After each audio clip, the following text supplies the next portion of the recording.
טוב, אורית, את בעצם קראת לנו כי יש לך בעיה עם הכלבה שלך. נכון. בתקווה שנוכל לעזור לך. מה בדיוק קורה?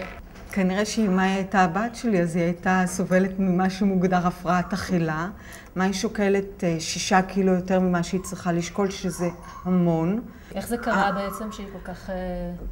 זה התחיל מזה שבגלל שאני מאכילה חתולי רחוב, היא סירבה לאכול את המזון שלה, ובעצם היא אוכלת מזון חתולים שהוא יותר שמן ממה שכלב צריך לאכול. היא גונבת לחתולים את האוכל, היא גונבת לכלבים האחרים את האוכל, והיא גונבת כל דבר שהיא מצליחה לשים עליו את היד. אם זה לפני מספר ימים שסובבתי את הגב לשולחן, הכנתי את שולחן ארוחת הערב, ונורא התפלאתי שלא הוצאתי את הגבינה הצהובה, ואחרי זה מצאתי פה את הנייר, היא אכלה 300 גרם גבינה צהובה. זאת אומרת, זו הייתה חבילה חדשה לגמרי. למה את חושבת שהיא כל כך הרבה אוכלת? מאי הגיעה אליי בגיל חצי שנה, והיא אולפה על ידי הרעבה. זה שהיא הייתה בסיטואציית רעב תמידית, יצר את המצב הנוכחי. אבל אני לא מבינה. בעצם סוג של טראומה, אפשר לומר.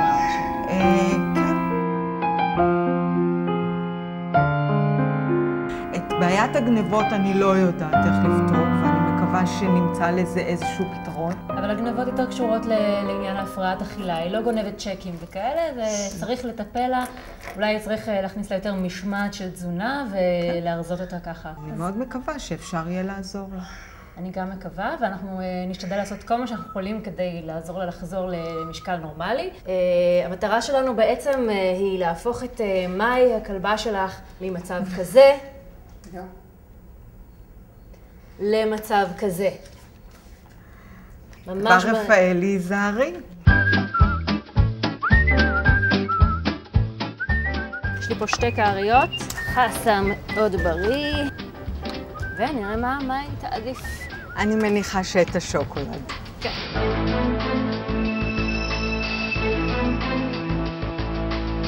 מי צריך אותי?